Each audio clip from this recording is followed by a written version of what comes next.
नेपाली अर्थतन्त्रको अबको बाटो विषयमा केन्द्रित भएर जुन कार्यक्रमको आयोजना गरिएको छ, यो आयोजनालाई मैले अत्यन्तै सही, समयोचित र सामूहिक ठान्दछु। विश्व अर्थतन्त्रमा अनिश्चितता कायमै रहेको र आर्थिक सङ्कटका पूर्वानुमानहरू सार्वजनिक भइरहेको अवस्थामा सान्दर्भिक विषयमा सम्मेलन आयोजना गर्नुभएकोमा सृजनलाई म हार्दिक धन्यवाद दिन चाहन्छु। नेपालको अर्थतन्त्रलाई आगामी दिनमा आउन सक्ने सङ्कटबाट जोगाउन र विद्यमान चुनौतीहरूबाट पार लगाउन यो कार्यक्रमका निष्कर्षहरू उपयोगी हुनेछन् भन्नेमा म विश्वस्त छु। आजको मूल विषय नेपाली अर्थतन्त्रको भविष्यको बाटो तय गर्ने भए पनि म सन्दर्भवश विगततर्फ संक्षिप्तमा फर्किन चाहन्छु। विगतको सम्बन्धमा हामीसँग मिश्रित अनुभव छ। 2074 को निर्वाचनपछि कायम भएको राजनीतिक स्थिरता र तात्कालीन सरकारको नीतिगत स्पष्टताको कारण अनुकूल परिस्थिति सृजना भई लगातार 3 वर्षसम्म उच्च आर्थिक वृद्धि हासिल भएको थियो। सो अवधिमा आर्थिक क्रियाकलापमा व्यापक विस्तार हुनुको साथै तीव्र गतिमा विकास गतिविधि सञ्चालन भएका थिए। हाम्रै पालामा आर्थिक समृद्धि हासिल हुन्छ भन्ने आत्मविश्वास सबैमा पलाएको थियो। यसैबीच हामी कोभिडको चपेटामा पर्यौं। दुर्भाग्यवश मुलुक फेरि राजनीतिक अस्थिरतातर्फ धकेलियो। देशमा सुशासन कायम गर्ने अभियानका सामुन्नेमा चुनौतीहरू थपिँदै गए। व्यावसायिक वातावरण बिग्रिनुका साथै पुँजी पलायन हुने अवस्था सृजना भयो। कोभिड महामारीको लामो असर र रुस युक्रेन युद्धको कारण विश्व अर्थतन्त्र नै मन्दीको चपेटामा पर्ने जोखिम देखियो। आपूर्तिजन्य अवरोधका कारण मूल्य स्तर आकाशियो। नेपाल पनि यसबाट अछुतो रहन सक्ने कुरा भएन। समयमै उपयुक्त नीति र सावधानी लिन नसक्दा विदेशी विनिमय सञ्चित घट्ने र त्यसको कारण आयात नियमन गर्नुपर्ने अवस्था आयो। यसको असर राजस्व सङ्कलनमा पर्यो र बजेट सन्तुलन समेत खलबलिन पुग्यो। आइएमएफले सन् 2023 को आर्थिक परिदृश्यको सम्बन्धमा गरेको प्रक्षेपणले जोखिम अझै बढ्ने देखाएको छ।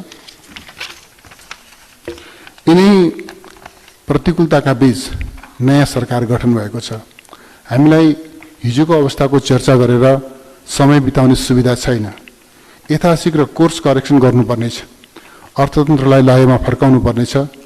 यही विश्लेषण र निष्कर्षका साथमा सम्भावित आर्थिक सङ्कटबाट बच्न सरकारले आर्थिक सुधार र पुनरुत्थानका कार्यक्रमलाई प्राथमिकताका साथ अघि बढाएको छ र त्यस निम्ति सम्भव सबै प्रयत्न जारी राखेको यहाँलाई म जानकारी गराउन चाहन्छु। नेपालको अर्थतन्त्रका केही संरचनागत समस्याहरू छन्। राज्य सञ्चालनको प्रमुख स्रोत राजस्व आयातमा आधारित छ। उच्च कारोबार लागत र निम्न उत्पादकत्वको कारणले हाम्रो प्रतिस्पर्धात्मक क्षमता कमजोर छ। आयात प्रत्येक वर्ष वृद्धि हुँदै जाने तर निर्यातको भरपर्दो आधार नहुनाले व्यापार घाटा चुलिँदै गएको छ। अपेक्षित रूपमा निजी क्षेत्रको विकास तथा लगानी योग्य वातावरण निर्माण गर्न सकिएको छैन। डिजिटल अर्थतन्त्रको निर्माण तथा नवप्रवर्तनलाई प्रोत्साहन गर्न प्राथमिकता दिएको भए पनि नतिजा आएको छैन। हामी अहिले अर्थतन्त्रमा बाह्य तथा आन्तरिक कारणबाट सृजित चुनौतीहरूको सामना गरिरहेका छौँ।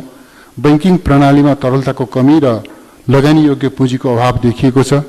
ब्याज दर बढ्दै जानुको साथै मूल्यवृद्धि अझै पनि उच्च नै छ। रेमिट्यान्समा अत्यधिक निर्भरता कायमै छ। अर्थतन्त्र उत्पादनभन्दा आयात र व्यापारमुखी हुँदै गएको छ। यद्यपि नेपाल राष्ट्र ब्याङ्कको पछिल्लो तथ्याङ्कले अर्थतन्त्रको बाह्य क्षेत्रमा केही सुधार भएको देखाएको छ। सरकारी वित्तको सन्तुलन कायम गर्न हामी सङ्घर्षरत छौँ। चालु आर्थिक वर्षको बजेट तर्जुमा गर्दा निर्धारण गरिएको राजस्वको लक्ष्य पूरा हुने सम्भावना छैन। आर्थिक वर्षको मध्यसम्म आइपुग्दा राजस्वको वृद्धि दर चालु आर्थिक वर्षको लक्ष्यको तुलनामा मात्रै होइन, गत आर्थिक वर्षको सुरुका 6 महिनामा सङ्कलित राजस्वको तुलनामा समेत नकारात्मक छ। विनियोजित दक्षताको कमी तथा कमजोर बजेट अनुशासनले गर्दा चालु खर्चमा अत्यधिक चाप परेको छ र पुँजीगत खर्च समेत निराशाजनक अवस्थामा छ। यस सरकार गठन हुनसाथ हामीले अनावश्यक खर्च कटौती तथा मितव्ययिताको नीति लिएका छौँ। अब सरकारले मध्यावधिको समस्याको माध्यमबाट बजेट कार्यान्वयनमा थप सुधार गरी विद्यमान चुनौतीको सामना गर्नेछ। नेपालको अर्थतन्त्रको आगामी बाटोको बारेमा बहस गर्दा हाम्रो संरचनागत चुनौती विश्व अर्थतन्त्रको प्रभाव र कतिपय विषयमा हामीले उचित व्यवस्थापन गर्न नसक्दा सृजित समस्याहरूको पृष्ठभूमिमा समाधान खोज्नुपर्ने हुन्छ। मेरो विचारमा यो समयमा चुनौतीहरूको सही विश्लेषण गरी ठोस कदम चाल्न सकेनौँ र टालेटुले समाधानमा रमायौँ भने हामीबाट ठूलो गल्ती गरेको हुनेछ। सुधारको आगामी यात्राको सुरुवात बजेट सन्तुलन कायम गर्ने र खर्चको गुणस्तर बढाउने विषयबाट हुनुपर्दछ भन्ने मलाई लाग्दछ। सार्वजनिक ऋणलाई धान्न सक्ने तहमा राख्नु अर्को चुनौती हो। पुँजीगत खर्च बढाउन आवश्यक प्रबन्ध मिलाउनु पर्नेछ। त्यसैगरी तरलताको समस्या हटाउन उपयुक्त वित्तीय र मौद्रिक उपकरणहरूको विकास र उपयोग गर्नुपर्ने आवश्यकता छ। लगानीयोग्य पुँजीको अभाव सम्बोधन गर्नु छ। त्यसको लागि प्रत्यक्ष वैदेशिक लगानी बढाउने तथा बैंक तथा वित्तीय संस्थाहरूलाई बाह्य पुँजी परिचालन गर्न आवश्यक नीतिगत सहजीकरण र समन्वय गर्न संयन्त्रहरू क्रियाशील बनाउनु छ। वित्तीय ऋणलाई उत्पादनशील क्षेत्रमा लगानी गर्न प्रोत्साहित गर्दै आन्तरिक उत्पादनको उपभोग प्रवर्धन गरी बचत बढाउने नीति लिनु आवश्यक छ।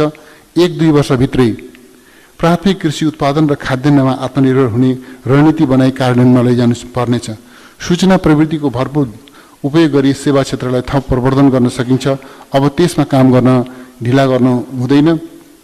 निजी क्षेत्रको विकासलाई प्राथमिकता दिँदै नीति कानुन र प्रक्रियामा सुधार गर्ने र थप लगानी परिचालित हुने वातावरण तयार गर्नु छ। निर्यातलाई दिगो बनाउन निर्यातमूलक उद्योगलाई थप प्रोत्साहन गर्ने उपायहरू खोज्नु र लागू गर्नु छ। विकास वित्तको विस्तारका लागि सार्वजनिक निजी साझेदारीको नवीन उपकरणहरूको प्रयोग गर्न कानुनी तथा संस्थागत प्रबन्धहरू मिलाउन आवश्यक छ। अहिलेको चुनौतीसँग जुझ्न र देखिएका समस्या समाधान गर्न सरकार मात्रको प्रयास पर्याप्त हुँदैन। अर्थतन्त्रका सबै परिचालक क्षेत्रहरू र पात्रहरूको रचनात्मक योगदान आवश्यक छ। समग्रमा भन्दा विद्यमान आर्थिक चुनौतीको सामना गर्न अल्पकालीन, मध्यकालीन र दीर्घकालीन रणनीति तथा कार्यान्वयन योजना तर्जुमा गरी लागू गर्नुपर्नेछ। दक्षताको आधारमा सार्वजनिक क्षेत्र, निजी क्षेत्र र सहकारी क्षेत्रको समेत सहभागितामा सुधारको प्रक्रियालाई निरन्तरता दिँदै नतिजा निकाल्नुपर्नेछ। अन्त्यमा यो कार्यक्रमको आयोजना गरी मलाई आफ्नो विचार राख्ने अवसर दिनुभएकोमा सेजनका सबै मित्रहरूलाई हृदयदेखि धन्यवाद भन्न चाहन्छु। शुभ सन्ध्या। धन्यवाद।